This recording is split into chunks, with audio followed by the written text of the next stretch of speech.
Hi, I'm Christian Temez, and today with all my friends at FaveQuilts.com, I'm really excited to bring you the third and final installment of our Quilt-Along table runner.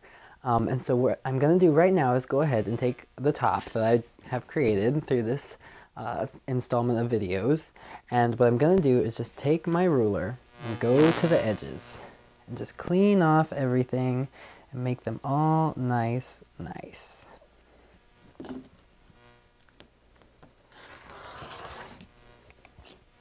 To get rid of anything so that when I'm going around and sewing my final seam, everything is nice and lays together beautifully.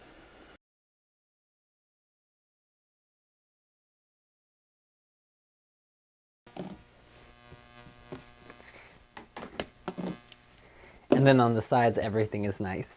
And so what I'm going to do right now is take my two pieces of batting, and these both measure 14 by 38 inches long. So what I'm going to do is take my top, and lay it front side down, and put the batting right on top. And because this is cut pretty close to size, we shouldn't have too much overhang. But if you do, go ahead and even it out on both sides.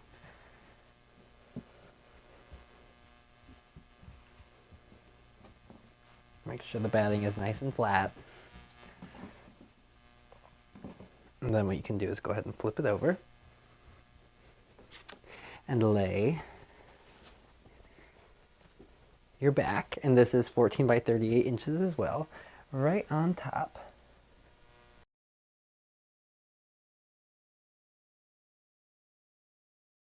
What you might want to do, what I think I'm going to do, is just go ahead and trim my batting right to the size of the top and pin it in place.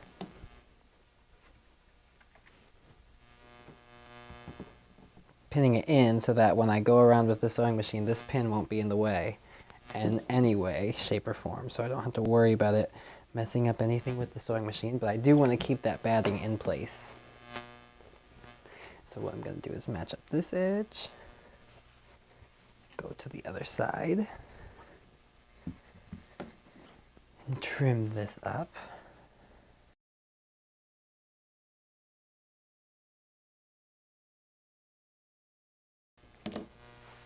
And again, securing it with a pin deep within so it's not going to be in the way of the sewing machine when you go around, and you can take these out at the end.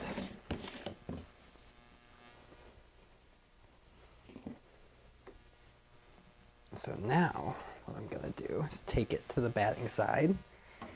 See all the excess at the end? We can trim that off too. But now I'm just going to go ahead and pin this here and there.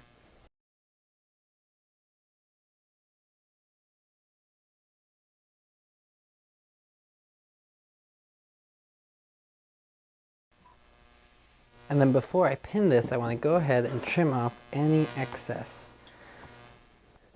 so I don't throw myself off when I'm sewing up my final seam.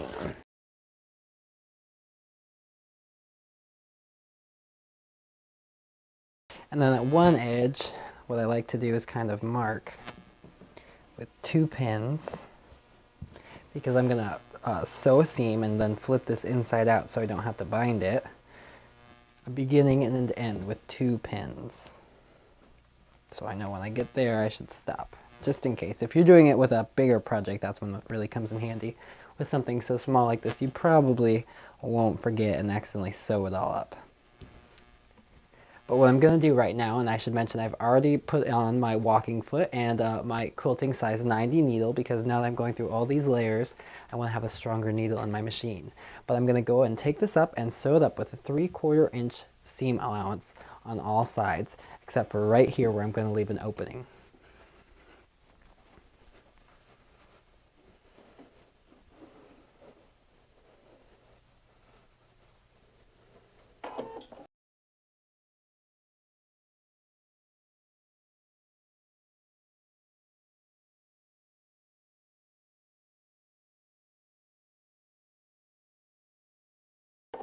And don't forget to backstitch when you get to that point where you're going to go ahead and flip it out at the beginning and the end. because you don't want to accidentally rip out your seam.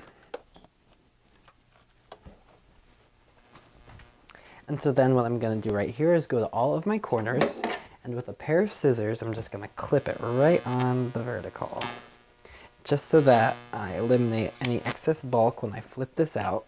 And I love flipping things out because then you don't have to bind anything. That's always a plus for me.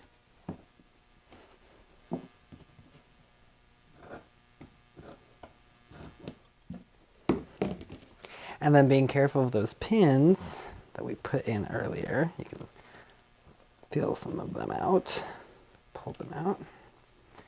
Go ahead and flip your project inside out.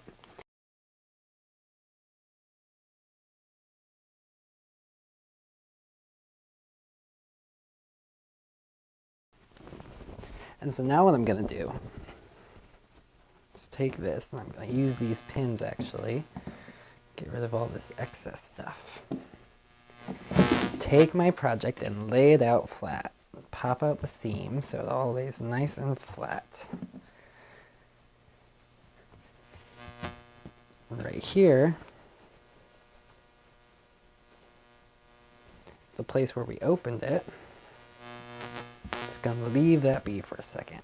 So what I'm going to do is go ahead and all around, just go ahead and pin this together nice and flat, because what I'm going to do now is to quilt it together, I'm just going to follow around all the outside.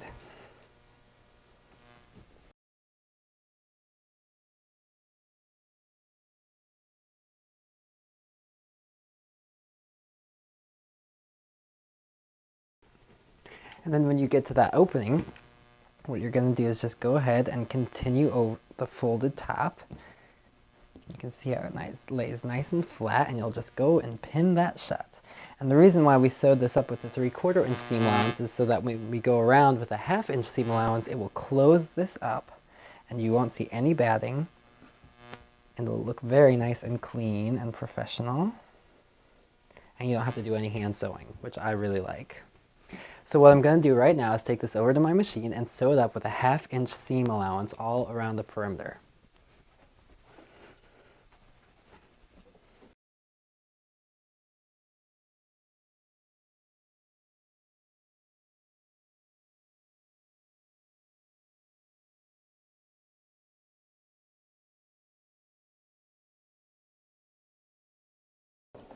And make sure to back stitch at the end.